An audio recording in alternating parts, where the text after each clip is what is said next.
Do you really need to lift heavy weights to get bigger and stronger? Hey guys, welcome back to my channel, and today we're diving into one of the most hotly debated topics on social media, and that is, do you really need to lift heavy weights to get bigger and stronger? It's a great question, and I've been exploring this in depth lately, especially after sharing a recent study from this same research group that stirred up quite a lot of discussion. If you missed that one, I'll drop the links on the screen so that you can check that one out too. In that previous study, the researchers examined glycogen depletion in type 1 and type 2 muscle fibers during both high load and low load resistance training taken to failure. For those unfamiliar, this method provides a direct measure of muscle fiber activation, which we know is key for stimulating muscle growth. What they found wasn't too surprising. Both types of training styles resulted in similar levels of depletion, suggesting that even light weights, when taken to failure, seem to fully activate muscle fibers. Interestingly, this occurred despite different surface EMG signals, which calls into question the assumption that higher EMG readings always mean better muscle activation. As a follow-up to this paper, I wanted to explore what happens over a longer time frame, not just during a single training session. So that brings us to today's study. In this 12-week training intervention, the researchers asked an important question. In resistance-trained men, does the amount of weight you lift affect how much muscle and strength you gain, even when all sets are taken to failure? Now, they also looked at post-exercise hormone spikes like testosterone and growth hormone have anything to do with those gains.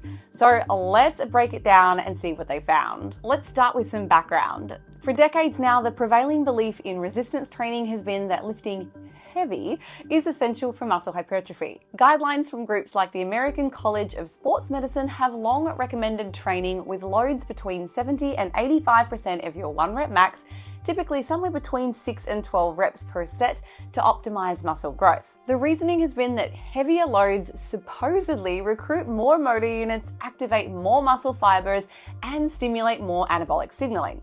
Plus, lifting heavy often leads to greater increases in circulating hormones like testosterone and growth hormone, which many assumed played an important role in driving growth. But over the past 10 to 15 years, that narrative has been challenged. Multiple studies, including work by this same research group, has shown that lifting lighter loads to failure can result in similar gains in muscle size even in untrained individuals. The mechanisms behind this are still being debated, but one theory is that when you push a set to failure, regardless of the weight, your body recruits the majority of those muscles involved in that movement. The problem is, many of these earlier studies were done on novices or used unilateral training, meaning just one limb, which doesn't really mimic how people train in the real world. So this study aimed to take things one step further by testing the idea in experienced lifters using full body workouts, and to test whether acute post-exercise hormone levels actually correlate with strength or size gains. So let's take a look at the methods. This was a well-controlled 12-week resistance training study involving 49 resistance-trained men, all around 23 years of age with at least 2 years of consistent lifting experience. Participants were randomly assigned to one of two groups. The high repetition group trained with relatively light loads, somewhere between 30 and 50% of their 1 rep max for 20 to 25 reps per set. The low repetition group trained with heavier loads, around 75 to 90% of their 1 rep max, performing around 8 to 12 reps per set. Importantly, all sets in both groups were taken to volitional failure, meaning the participants were instructed to continue until they could no longer perform a rep with proper form. To assess short-term physiological responses to resistance training, the researchers conducted acute trials within the 12-week intervention. At the beginning and the end of the study, participants arrived at the lab after an overnight fast and having avoided exercise for at least 72 hours. Once they arrived, a muscle biopsy was taken from their vastus lateralis and a resting blood sample was collected. The participants then completed a standardized workout consisting of 3 supersets, including the incline leg press, the hamstring curl, and the knee extension, again, all performed to failure using either light or heavy loads. And I'll talk more about the training frequency in a moment. Then after the training, they consumed 30 grams of whey protein. Blood samples were collected at 0, 15, 30, and 60 minutes post-exercise to measure the acute hormonal response. Analysis included total and free testosterone, DHT, DHEA, cortisol, luteinizing hormone, growth hormone, IGF-1, free IGF-1, and lactate. Now, importantly, these post-exercise hormonal responses were later correlated with changes in muscle size and strength over the 12-week program to test whether these acute changes predicted the training outcomes. Coming back to the training protocol and testing, the training program was full body and was performed 4 days per week. And as I mentioned earlier, each session included 2 supersets and a 3rd single set exercise. For example, Monday and Thursday sessions included a superset of leg press with a seated row, followed by a bench press and a hamstring curl superset, and then planks. Tuesday and Friday included shoulder press with bicep curls, tricep extensions with a wide grip pull down, and finally the knee extension. Every workout was supervised by a trainer to ensure compliance and proper technique. And the participants also consumed 30 grams of whey protein twice daily. Once was immediately post-workout and then again before bed, and this was to ensure their intake wasn't a limiting factor in their results. To assess muscle hypertrophy and strength gains, the researchers used a combination of methods. DEXA scans were used to measure whole body and regional lean mass. Muscle biopsies were used from the vastus lateralis to assess changes in type 1 and type 2 muscle fiber cross-sectional area. 1 rep max strength testing was used for the leg press, the bench press, the knee extension, and the shoulder press. And 1 rep max strength was reassessed very frequently, with tests being conducted at baseline and again at weeks 3, 6, 9, and 12. The researchers also calculated total training volume, which is the load times the repetitions, and they recorded dietary intake throughout the intervention to rule out major confounding variables. So let's take a look at the results. After 12 weeks, both training groups saw significant increases in muscle size and strength, with no meaningful differences between the light load and heavy load protocols. Type 1 and Type 2 muscle fiber cross-sectional areas increased similarly in both groups. Fat and bone-free lean mass, leg lean mass, and appendicular lean mass all improved to a comparable degree.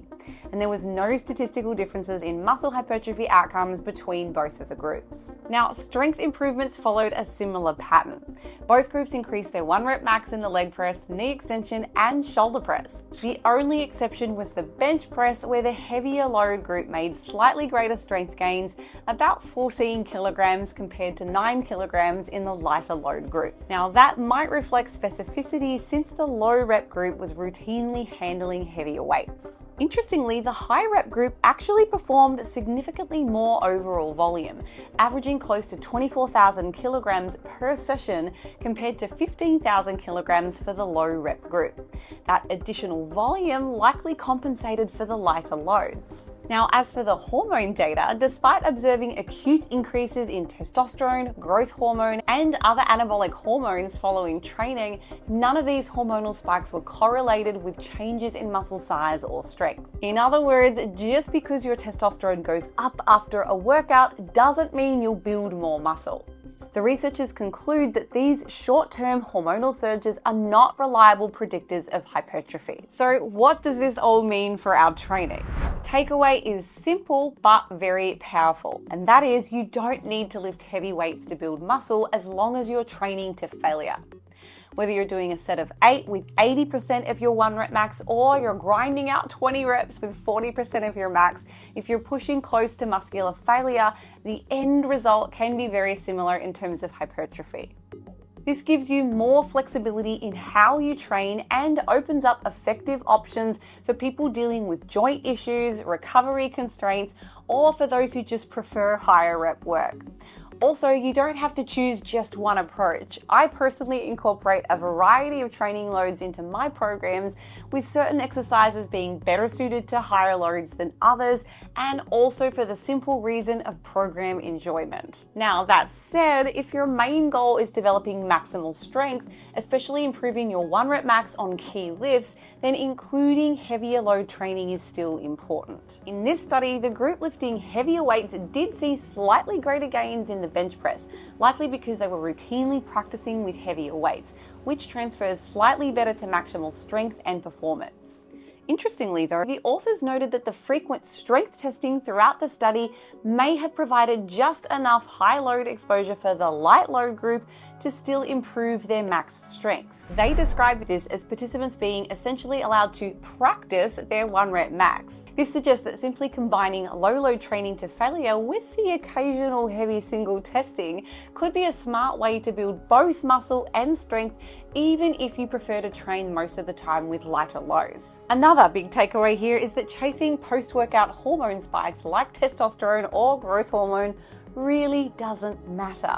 Even though both training styles produced short-term hormonal increases, they had no relationship with the actual changes in muscle size or strength. So instead of worrying about optimizing hormones after training, focus on what's important: progressive overload, training with intent, and getting close to failure. So what's the bottom line? If your training is challenging and consistent, the exact load matters less than how close you're pushing each set to true muscular failure. Whether you're lifting 30% or 90% of your max, it's your effort and consistency that matter the most. Also, when it comes to systemic hormone spikes, they may look impressive, but they're not what's building muscle. Well guys, there you have it. Thank you so much for watching. If you found this video helpful, make sure you give it a thumbs up, share it with your workout buddies, and please subscribe to my channel so you don't miss more evidence-based breakdowns just like this. And if you're looking for an evidence-based training program, head on over to my website. There are over 100 options to choose from, starting at just $12.99 for a full 6-week training block. And finally, let me know in the comments, do you prefer training heavy, light, or a mixture of both? And let me know whether you've seen similar results in training to failure across those different rep ranges. Thank you so much for watching, and I will see you in my next video.